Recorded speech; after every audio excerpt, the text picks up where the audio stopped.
First of all, what is a corporate transformation? It's a realization by a company and or its board that significant change is required.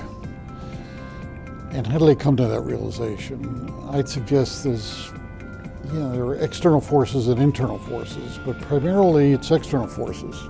The competitive landscape may have changed. Digital disruption may have changed the value proposition for their customers.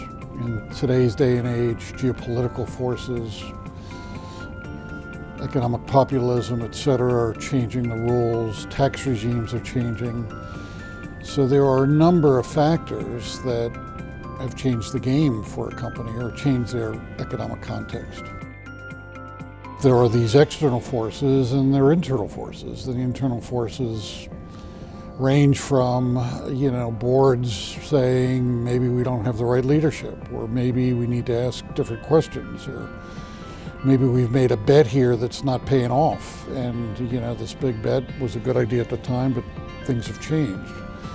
So what we keep reminding ourselves and our clients is you can't escape the marketplace.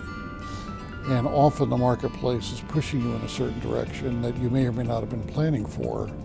And then the issue is whether internally you can get the organization aligned behind a transformation that is better for your customers and ultimately for your shareholders. It's not very sophisticated. It's very, very, very hard for us as human beings to have built something, in this case a company, and then realize maybe it's not working. That's really hard.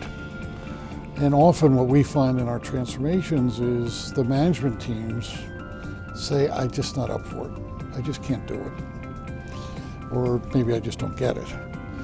So I would say at a core, there's a core human element here that some of us may miss that really is critical. And then the question is, that's why you have board governance and why you have these other factors to keep us all honest with ourselves. Well, typically we get the call.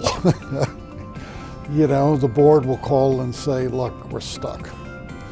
Or a CEO might be coming into a new situation as a new CEO and say, help me look at this fresh. Or rarely, but occasionally, an incumbent CEO will say, I need to take a step back. That's hard.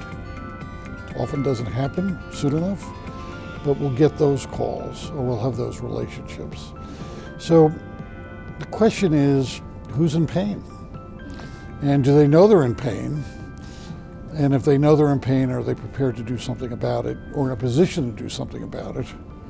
Or they might use us as the catalyst for change.